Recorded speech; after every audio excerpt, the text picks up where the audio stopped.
Okay, we're looking at the BTEC Business Level 3 Unit 1 Assignment to M4-D3 tasks.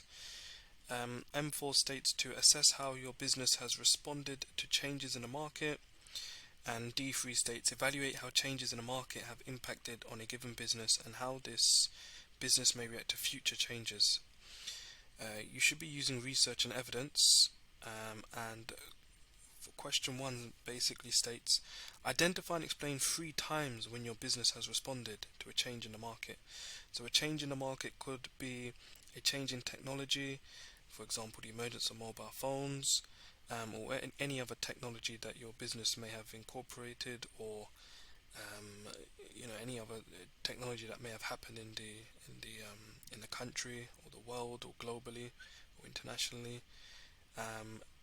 Another example is the emergence of the internet and e-commerce, such as buying and selling online, and how the internet has allowed that to happen with a lot of businesses. Another example could be COVID-19. That's affected markets, and how has your business responded to that change? Another example is the 2008/2009 recession that affected markets, and again, how did your business respond to that? And the last one is any influence on demand or supply. So any influence on demand or supply, it could be promotion, advertisements, it could be fashion trends and tastes. If your business is in fashion, how did your business respond to that? If your business went out of fashion or was not trending anymore, again, how did your business respond to that? Any changes or influences on supply as well. So if there was a drought or severe weather conditions and that affected your supply, how did your business respond to that? Did they decide to diversify? How do they respond to that? Question 2 states evaluate how each change has affected your business. So you now need to discuss the positives and negatives of each change, and how it affected your business pretty much. And in question 3 states explain how your business responded to these changes. So how did your business actually respond to these market changes? Yes, the emergence of the internet came roughly 20 years ago, but how did your business respond to those changes? If your business was around in those times, what did your business do differently? And I've got an example down below which we will go to now, and then we'll come back to number 4, as number 4 is related to the distinction task. So we'll go down now to my example. Okay, so this is an example that I've done for Tesco's. Tesco example for M4. One way my business has responded to a change in the market is due to the emergence of the internet. Since 1991, the internet became publicly available. There are many positives and negatives since the emergence of the internet. The first positive in being that businesses can now stay open 24/7. Therefore, people are able to purchase whenever they wish to from the comfort of their own home. Another advantage is that there are no rent costs, and it costs less to maintain a website than it would to maintain a store. For example, wage and salary costs and electricity costs. Another advantage is that people can browse through a large extensive list of products and visually see them, whereas a store may not be able to hold all items. Some disadvantages of the internet include fraud. This means that people usually only purchase goods from well-established or trusted sites. Another disadvantage is not being able to speak to someone in person. If you have an issue, you may have to wait a long time to resolve this. Another disadvantage is not being able to physically hold or touch the product, so it may not be the same size you perceived it to be, or may not feel the same. And as we go down, we see how Tesco overcame this. So Tesco overcame this change by first launching its website in 1996, and was the first retailer to launch its groceries online. Positives of Tesco having their online store means that Tesco is able to accept payments through online means, and that customers can browse through items and check if they are in stock and make payments from the comfort of their own home. Tesco can also remain open 24/7 online and is now more accessible for people who may be unwell to leave their house. And you can develop on COVID if you wish to. And the fact that people are self-isolating at home and therefore ordering more online. If a Tesco store is too far to travel to, loyal Tesco customers can order online and items will be delivered to them. This has affected Tesco positively, as since the first opening of their online store, it now receives 20 million customers visiting Tesco.com every month and is the clear leader in terms of online grocery sales. However, there are some negatives for Tesco going online. One disadvantage is the ability of not being able to pick your own groceries or fresh fruit and vegetables. And the Tesco's staff could possibly give you, close to expired fruit and veg, possibly. Another disadvantage is that sometimes the condition on which the products arrive at your house are worse off than how they left the store due to poor transporting/storage in the Tesco delivery van. Another disadvantage is the ability of not being able to hold or touch the product before purchasing, and some customers may believe it best to go to the store. A major disadvantage is that 4 out of 20 plus items on average are not in stock, and so Tesco will substitute this with another product instead. This may not be to the customer's liking. Okay, and then if we go below, just got an example here, a bit of research. It just shows you that Tesco Direct opened in 1996 to the online store, and it says Tesco was the first retailer to sell groceries online. Initially dubbed Tesco Direct, an early trial used CD-ROMs, phone and fax, as well as the internet. From those early learnings, it now has 20 million customers visiting Tesco.com every month and is the clear lead in terms of online grocery share. So that's there, the screenshot as my evidence, and I've got the website there as well. Okay, so that's just an example of how you can answer one of your parts for M4.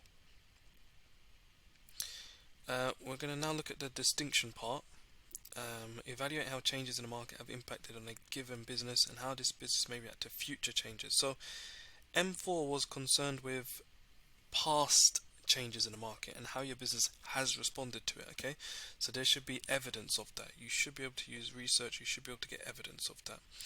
However, D3 is concerned with future changes, with what might happen in the future. So these things haven't happened, so you may not find evidence for them, but you might find evidence for what you're talking about, but you won't find evidence for what might happen in the future. This is based on your judgment and on your logic. Okay, so question 4 related to the D3 task states, discuss how your business may react to future changes. You must give 3 examples of what might happen in the future and discuss in detail how your business may adapt and respond in the future. And I've got some examples here. For example, interest rates will increase after COVID. Interest rates are currently at an all-time low. The only way for interest rates to go, or the only direction for them to go, is up. So it's all about how might your business adapt to this. And remember, interest rates is the cost of borrowing and the reward for saving. So if interest rates increase, then the cost of borrowing now increases, which means if you take out a loan, your monthly repayments on that loan in the form of interest is going to be higher. So there's less incentive for you to take out a loan, and if you and if you save, obviously the reward for saving is higher. So if interest rates are higher, the reward for saving is higher, so you're going to naturally spend less and save more. So if you're spending less, how might businesses respond to this? Okay, are they going to reduce their prices?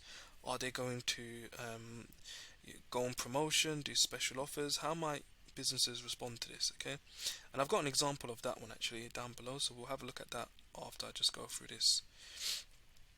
Another example of future changes could be in the future consumers may demand to purchase more online. Due to this pandemic and due to the nature of it, it being a lockdown, people are buying more online. So, due to the nature of the recession, it being a lockdown, people are buying more online. So therefore, businesses may adapt their approach and have more of an online presence and give their online stores or online websites more attention. For example, Primark may decide to have online shopping. Primark currently have an online website. You can browse through their products, but you can't purchase any goods through Primark, and they don't deliver. So that might be something for Primark to look at. I mean, their competitors, Boohoo, I think it's Pretty Little Thing, and ASOS. They made a lot of profit during this pandemic. So Primark may decide to go into that direction basically. So that could be something that they adapt, Primark. Your business may lose market share to online businesses. Again, how could your business respond to that? If they're losing market share, they may decide to do more promotion, more online advertisements through Instagram, through Snapchat, through Facebook, through social media. Okay, they can decide to do more online advertisements, and that should attract more customers. It should promote. It should, they should be able to promote themselves, attract more customers, increase brand awareness, increase sales, increase profits, and that should, if delivery is good and the service that they provide online is great, that should lead on to a positive word of mouth, and therefore spreading how good they are, that business, on to different people, and then they should become new customers, and the cycle repeats itself. They then buy, increase profits, so on and so forth. A new competitor may enter the market, which increases the number of substitutes, okay, or the number of options available to customers. So if a new competitor enters the market, what might your business do? A business may decide to reduce their prices to prevent competitors entering. And some businesses reduce their prices to such an extent that they're not even making profit anymore. Okay, so that pricing strategy is called loss leaders, where a business reduces its prices to such an extent where they're not even making profit, they're not covering their costs, but they do that because they don't want a new competitor to enter the industry, okay, or the market.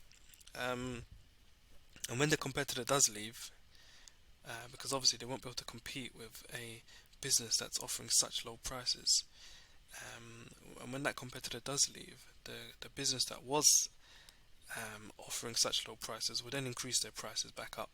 Okay, so that's a possibility. Okay, maybe a business may decide to reduce their prices. The next point is availability of raw materials. So the availability of raw materials may decrease. Okay, if the availability of raw materials decreases, this means businesses that are supplying that specific raw material, the price of it is going to go up, isn't it? Okay, the price of it is going to increase, because obviously supply is low. So that means that the business may have to possibly diversify, okay, and offer other products. If you're only selling one thing or providing one service, and that item is no longer in need or no longer desired by customers, then what do you have left? Okay, it's always good for businesses to diversify and offer more than one product or more than one service. So that could be a way that a business adapts. Okay, and the last one, people may have less income in the future as machines replace jobs. Okay, so that's an interesting one. In the future, machines could replace jobs, human jobs. So businesses may have to find more cost-effective ways of producing goods. They may want to keep their employees and keep them happy, and people may like that. They may take a liking to that and may continue to buy from the business. If businesses do implement more machines in the workplace and make more people redundant, that could be seen as a bad thing by the public. Okay, and they could be pressured, and they could be pressured to adapt or pressured to make a certain change. So that's quite an interesting one. If machines replace jobs, how will businesses adapt to that? What will they do? Will they implement more machines in their workplace and keep their costs low, or will they keep people in their jobs and keep people happy? It's an interesting one. And then number 5 is an overall conclusion for your merit task, and number 6 is an overall conclusion for your distinction task. So number 5 says, overall, do you think your business has responded well to current changes in the market? Justify why. And question 6, overall, do you think your business will respond well to future changes in the market? Justify why. So you're just summarizing what you've done there. Now I'm just going to take you to the example of my D3. So the example here is one change Tesco may have to respond to in the future is the fact that interest rates will increase.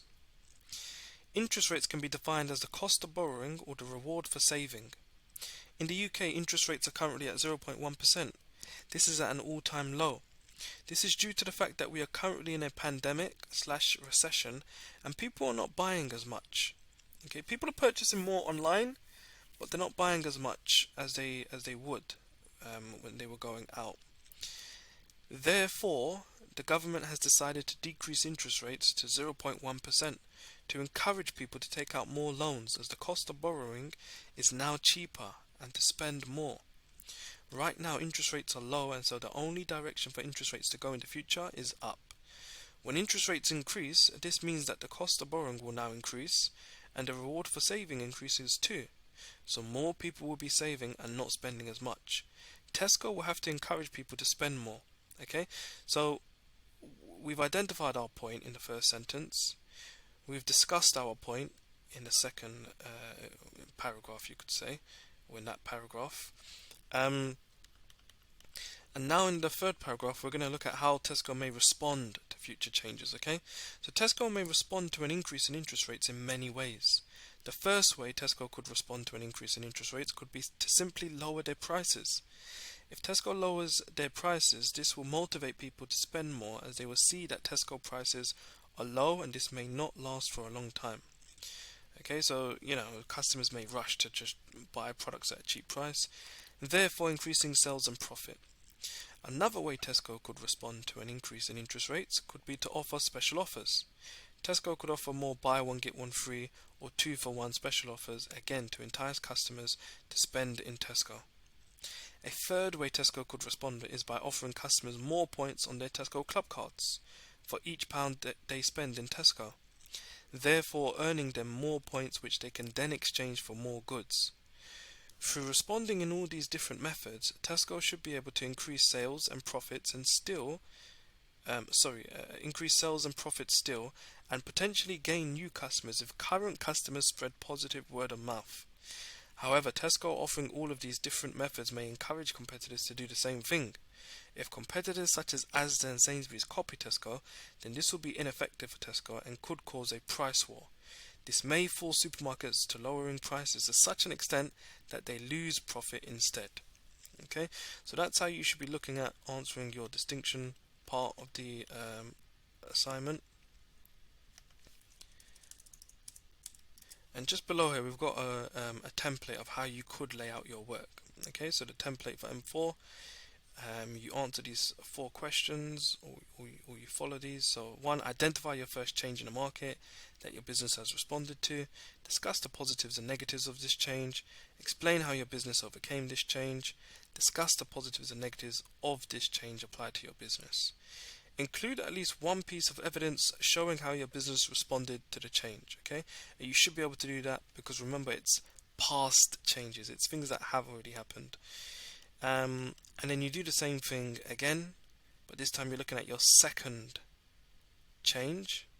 Okay, you do the same thing but for your second change, and then you do the same thing again for your third change. Okay, so I'm just going to change that to third change in the market that your business has responded to, and answer the same questions and include at least one piece of evidence.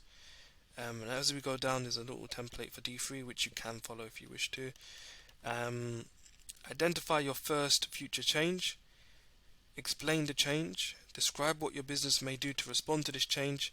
Discuss the positives and negatives of your business responding to this change. And where you can, add in evidence. Okay, where you can. Again, this will be future changes, so what you say may not have happened. Okay, it's just speculation, it's just what you think. So there won't be no evidence of future sort of thing. But if you can find any evidence of what you're explaining, possibly that would be great. Okay, any current evidence, that would be great. And maybe any indication of that future change. Then you do it again. Identify your second future change, explain the change, describe what your business may do to respond to this change, discuss the positives and negatives of your business responding to this change, and then the third one, identify your third future change. Okay, so that's that. Hope that helped, and thanks. Bye.